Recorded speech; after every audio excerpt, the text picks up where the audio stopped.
Hi, today we're going to talk about teaching language using the PPP method. So that's the presentation, practice, production method. Well, let's talk about what it is first of all. It's one of the main methods that is used quite widely to teach new language to learners. It's typically used when teaching grammar, but it can be used for teaching vocabulary sometimes as well. The presentation aspect is where you expose learners to new language rules.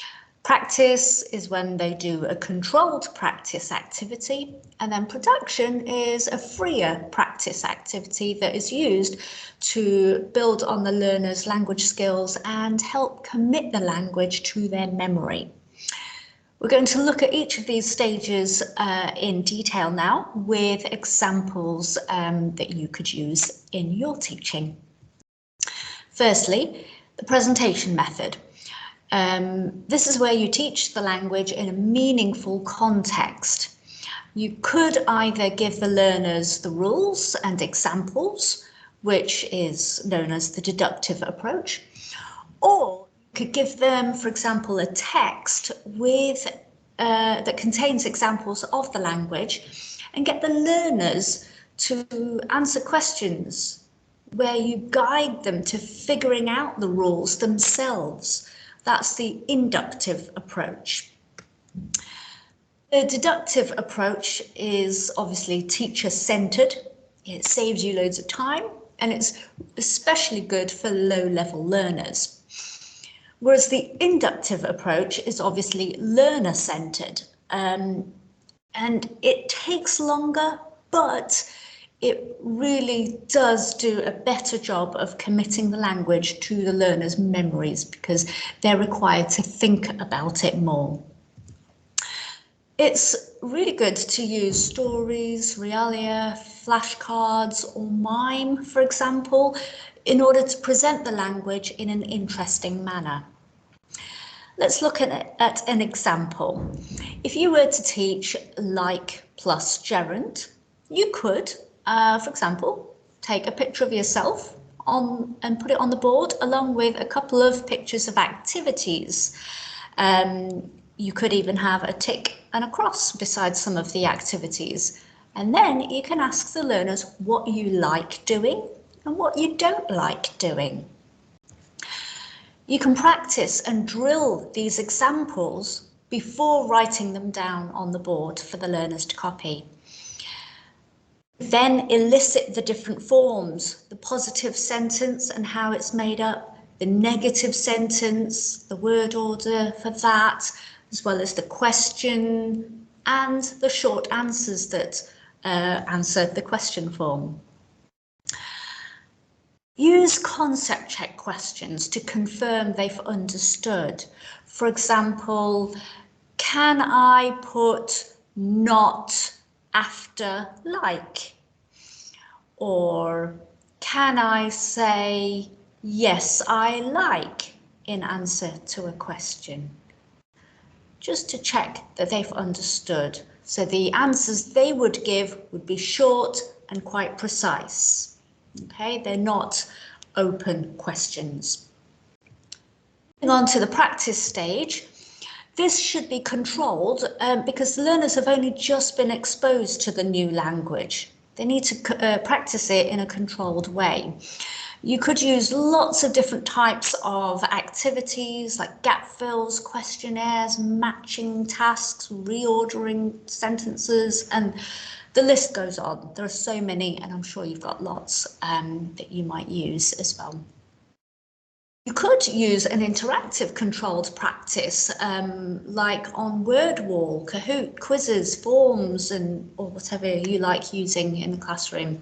As long as it's controlled and there's a limit to what answers can go in the spaces or what the answer to the question can be.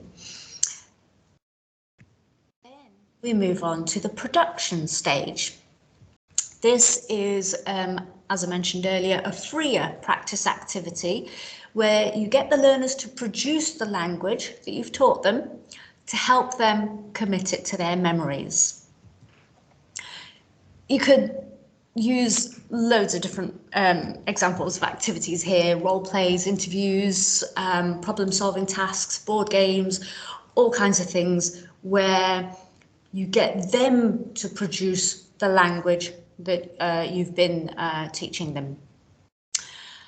The questions and the situations in the tasks might be controlled, really, in order to get them to produce the correct language, but the actual responses that they come up with, the sentences they come up with, are thought of by the learners. And this is really helping them to build on the previous two stages of the PPP method.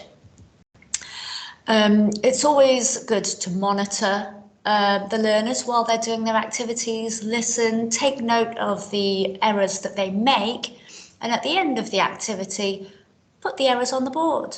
Ask the learners to correct the mistakes. Avoid correcting the mistakes yourself, because you want the learners to be thinking about what the correct answer should be and why what you've written on the board is not correct. Things to consider. Do follow through with all three stages of the PPP method. If you miss out, for example, the production stage and you only do the presentation and the practice, you can't really expect them to remember the language as well the following lesson, for example. It's really important to correct their mistakes. In the presentation and practice stages of the lesson, you really need to drill the right form. And in the production stage, elicit the corrections from the learners. That will really help them to remember better. Obviously, you need to choose practice activities and production activities that are appropriate to their level and the skill that you're teaching them. It needs to be relevant to their needs, and you should try and make it interesting and preferably fun, because when learners are interested in the tasks or when they find them really enjoyable, they remember them better. And they remember the language better as well. It's also really good to try and think about the types of problems that learners might have with the grammar that you're trying to teach them, and think about how you would deal with those issues, what kind of questions you might ask, what you might use to explain or illustrate the examples. So do try and think about that in advance so that you don't have problems in the lesson itself. Finally, it's always really good to have an additional activity or a slight challenge ready in case some learners finish quickly. So in the practice stage, it might be an extra little practice, a few more sentences to write out, for example. In the production stage, it might be some additional follow-up questions that they can discuss with their partner to build on the language that they've learned. I hope that's helped you. Thank you for watching.